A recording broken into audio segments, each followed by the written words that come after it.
장애인 문화복지신문 제374호 제8면 기사입니다. 부천시 국공립근로자종합복지관 어린이집 신규 개원. 부천시 시장 조용익은 최근 지역 내 54번째 국공립어린이집인 근로자종합복지관 어린이집을 신규 개원해 보육을 시작했다고 밝혔다. 근로자종합복지관 어린이집은 부천시 소유 공유재산인 근로자종합복지관 건물 내 유휴 공간을 활용해 새롭게 설치한 어린이집이다. 보육정원은 44명으로 영아반과 유아반 모두 운영하고 있다. 앞으로 야간 연장 등 취약 보육도 추가로 운영할 계획이다. 취약 보육은 야간 연장, 다문화 장애아 영아 보육을 말한다. 이번 신규 개원으로 부천시 전체 어린이집 대비 국공립어린이집 설치율은 11.22%까지 증가했으며 지난 2021년 12월 말 15.68%였던 국공립어린이집 이용률 또한 17%까지 대폭 늘어났다. 시는 정부 정책 사업에 발맞춰 안전하고 쾌적한 공보육 환경 조성을 위해 국공립어린이집 신규 확충 및 재건축, 환경 개선 사업을 꾸준히 추진하고 있다. 시는 앞으로도 500세대 이상 공동주택 내 국공립어린이집 의무 설치뿐만 아니라 민간 가정어린이집 장기 임차를 통한 국공립 전환, 생활사회기반시설, SOC, 사업을 통한 복합시설 내 국공립어린이집 확충 등 다양한 방법을 통해 국공립어린이집을 지속적으로 확충해 나갈 계획이다. 조용익 부천시장은 앞으로도 부모와 영유아, 운영자와 교사 모두 만족할 수 있는 안전한 보육 환경을 조성하기 위한 다양한 시책을 추진 확대하여 보육 사업의 질을 높일 것이라고 말했다. 부천문화재단 2023 추진계획 발표. 문화도시 부천의 연간 문화사업 계획이 공개됐다. 부천문화재단 대표이사 김정환 은 3월 3일 복사고라트홀에서 2023 부천문화재단 X문화도시 부천 사업 설명회를 열고 2023년 연간 문화사업 추진계획을 발표했다. 재단은 설명회를 통해 지역 문화를 이루는 개인의 행복에 집중하고 이를 통해 가족, 공동체, 도시의 행복을 추구하는 문화비전 2030 즐거운 나, 행복한 도시를 향한다는 의지를 밝혔다. 비전 달성을 위한 올해의 목표는 시민 삶이 도시 이야기가 되는 문화도시로 발표했다. 목표는 시민 참여와 소통을 중심으로 문화정책을 세워 시민 주인공의 문화도시를 만들고 부천 문화발전을 이끌어가겠다는 뜻을 담았다. 올해 세대 핵심 추진사업은 시민과 함께하는 문화도시 문화로 맞이하는 부천시 시승격 50주년 다시 시작하는 부천아트범 컵이 39 등이다. 가장 먼저 발표한 중점 사업은 시민 참여형 문화도시 사업으로 상반기와 하반기 각각 시민 이야기를 주제로 한 축제 이야기 페스티벌, 6월 1년간의 문화도시 사업을 돌아보는 문화도시 시민주간, 11월 등이다. 시 승격 50주년 연계사업은 공연 나눔 페스타, 6월, 생활문화축제 다락, 10월, 시민참여박물관 특별전 내가 사랑한 부천, 10월 등이다. 부천의 명소 아트벙커를 중심으로 재개관 기념식, 4월, 벙커 페스타, 9월 등의 사업도 준비하고 있다. 재단은 그간 재단 사업에 참여한 경험이 있는 지역 예술가 등을 초청해 사례를 듣는 자리를 새롭게 마련하고 참석자들의 호응을 얻었다. 재단은 이날 설명회에 참석한 지역 예술가, 시민들과 함께 ESG, 친환경 사회적 책임 투명 경영, 협력을 약속하는 선언도 진행했다. 문화예술의 유연한 힘으로 건강한 세상을 만들자는 선언을 통해 문화도시 부천이 올바르게 오래 지속할 수 있도록 약속했다. 설명회는 올해 재단 정책 방향과 주요 사업, 사전 질문 답변, 현장 대면 상담, 문화도시 체험 전시 등으로 진행됐으며 시민 200여 명이 참석했다. 부천시 오는 3월 시민안전보험 갱신 최대 1,500만 원 보장. 부천시 시장 조용익 는 오는 3월 1일부터 시민안전보험을 갱신해 시행한다고 밝혔다. 시민안전보험은 자연재난 화재 붕괴 등으로 후유장애를 입거나 사망한 시민에게 부천시가 보험료를 전액 부담해 최대 1,500만 원의 보험금을 지급하는 제도다. 부천시에 주민등록이 된 시민, 등록 외국인 포함, 은 자동으로 가입되어 보장 항목에 해당하는 피해를 입었을 경우 보험금을 지원받을 수 있다. 보험 기간은 올해 3월 1일부터 내년 2월 29일까지다. 보장 항목은 사회재난 사망 자연재해 사망 폭발 화재 붕괴 사망 또는 후유장애 대중교통 이용 중 사망 또는 후유장애 스쿨존 내 교통사고 부상가스 상해 사고 사망 또는 후유장애 등 9개다. 이 중 올해부터 사회재난 사망 항목을 추가해 보장 범위를 확대했다. 특히 올해는 폭발 화재 붕괴, 대중교통 항목의 최대 보장 금액을 기존 1,000만 원에서 1,500만 원으로 늘렸다.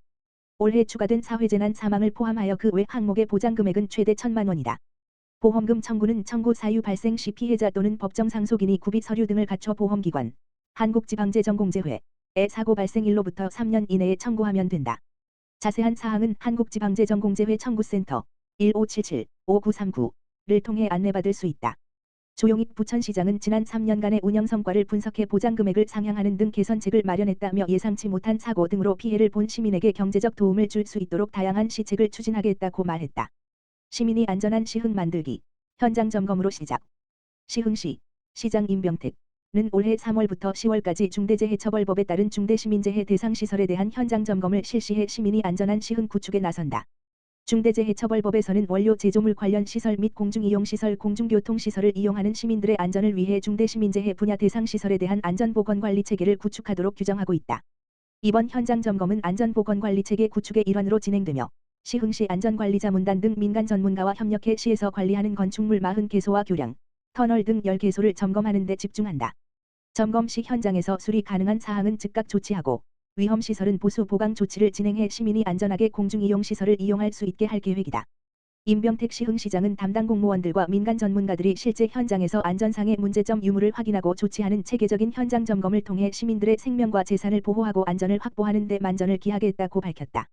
시흥시 시장 임병택은 지역 활성화로 주민의 삶의 질을 향상하는 경기행복마을관리소 2개소를 단장하고 3월부터 본격적인 운영에 나서 시민이 행복한 시흥 조성에 불을 지핀다.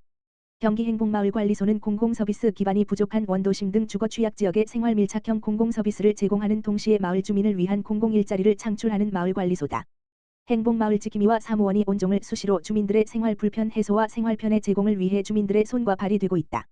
시는 지난 2018년 경기도 시범사업으로 정왕본동에 행복마을관리소를 설치한 후 관내 원도심 지역인 매화동과 정왕본동 2개소에서 행복마을관리소를 운영 중이다.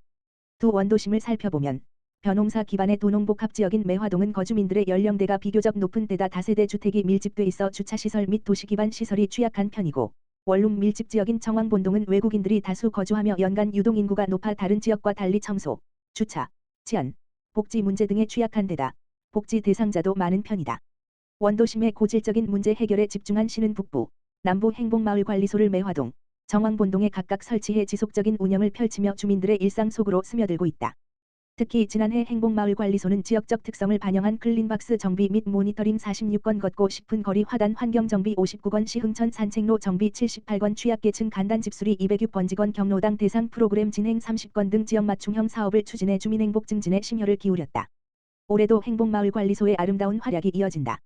먼저 정왕본동 행복마을관리소에서는 행복마을 지킴이를 활용해 시흥천과 걷고 싶은 거리, 차단 녹지의 중점적 관리를 위해 정왕본동의 환경을 정비하고 동복지팀과 연계해 복지행정 활성화를 위한 고령자 및 거동 불편자 돌봄 업무를 중점적으로 추진할 계획이다. 매화동 행복마을관리소에서는 공원의 사계절꽃 식재와 예초작업 등 마을 화단 관리에서부터 간단 집수리 및 공구 대여 업무 보건소와 연계한 치매고위험군 노인 대상 인지건강 주거환경 개선 사업 찾아가는 동네관리소 업무 등 취약계층 대상의 복지 서비스를 다양하게 추진한다. 이 외에도 올해 시흥시 경기행복마을관리소는 점점 증가하는 1인 가구의 안전과 복지를 위해 1인 가구 특화 사업을 전개한다. 특히 정왕본동과 매화동에 많이 거주하고 있는 독거노인의 복지 욕구 해소를 위해 행복마을관리소 지킴이 한 대 한 매칭 서비스 주거환경 개선 사업 참여 후원 물품 전달 등 다양한 사업을 구상 중에 있다. 올해는 전년과 달리 동행정복지센터 내에 행복마을관리소 2개소가 모두 위치하게 돼 동과의 긴밀한 협력이 필요한 사업을 보다 원활하게 진행할 것으로 기대된다. 시 관계자는 올 한 해 매화동, 정왕본동 행정복지센터와 행복마을관리소의 협업을 통해 마을 주민들에게 직접적으로 필요한 업무를 더욱 빠르게 제공할 수 있게 됐다며 행복마을관리소는 행복한 지역사회를 만드는 구심점이 되어줄 것이라고 강조했다. 시흥시 주민자치관은 행복마을관리소의 원활한 운영을 위해 지난 2월 중순에 지킴이들을 배치하고 사례 중심 직무교육을 실시했다. 향후에는 운영위원회를 통해 공무원, 마을 주민, 지역 유관기관의 의견을 행복마을관리소 사업에 적극 반영할 예정이다. 한편 시는 경기행복마을관리소 외에도 원도심 지역의 마을관리를 위해 동네관리소 7개소를 운영 중이다. 동네관리소는 원도심 지역 거주민의 주거복지 개선 및 주민주도 마을 공동체 활성화를 위해 2020년도부터 추진해왔다. 시는 행복마을관리소 2개소와 동네관리소 7개소의 협업으로 관내에 폭넓은 생활민원 서비스를 제공해 주민 행복에 대한 세심한 관심과 노력을 이어가고 있다. 행복마을관리소와 동네관리소에 대한 자세한 문의는 시흥시 주민자치과 지역번호 031-310-3778로 하면 된다. 시흥시 치매가 있어도 걱정 없는 치매안심도시 조성 총력. 시흥시 시장 임병택은 치매가 있어도 편안하고 안전한 치매안심도시를 조성하고자 치매안심센터를 통해 대상자별 맞춤형 서비스를 지원하면서 지속적인 치매 관리에 나서고 있다. 먼저 단계별 치매 조기 검진 서비스를 제공한다. 만 60세 이상 주민을 대상으로 이루어지는 치매 조기 검진 서비스는 한 단계 선별 검사, 2단계 신경심리평가, 3단계 감별 검사로 진행된다. 또 치매 환자와 가족의 부담을 경감시키고자 치매치료 관리비 지원, 조호물품 지원, 실종 예방 지원, 경증 치매 환자 인재재활 쉼터, 치매가족 교실, 자조모임 지원 등 맞춤형 치매 지원 서비스를 체계적으로 제공한다. 중앙치매센터 자료 2023년 1월 기준에 따르면 시흥시 2022년 추정 치매 환자 수는 5,284명, 누적 등록 치매 환자 수는 2,655명으로 나타났다. 치매는 다양한 원인에 의해 발생되며 조기 발견으로 적절히 치료할 경우 중증 상태로의 진행을 지연하는 것이 가능한 질병이다. 이처럼 조기 발견이 중요하기에 시는 대야 신천치매안심센터, 연성치매안심센터, 정왕치매안심센터의 권역별 치매안심센터 3개소를 연중 운영해 지역 중심의 치매관리체계 강화와 촘촘한 치매안전망 구축을 통한 치매안심도시 조성을 위해 적극 노력하고 있다. 기타 자세한 치매 관련 문의사항은 권역별 대야 신천권 지역번호 031-310-6065 연성권 지역번호 031-310-6822 정왕권 지역번호 031-310-5942로 문의하면 된다. 방효설 시흥시 보건소장은 인구 고령화가 급속하게 진행되고 치매에 관한 관심이 높아지는 만큼 치매 환자와 가족이 살기 좋은 청렴한 도시, 치매가 있어도 편안하고 안전한 시흥시가 되어 시민 모두가 건강한 삶을 누릴 수 있도록 하겠다고 밝혔다.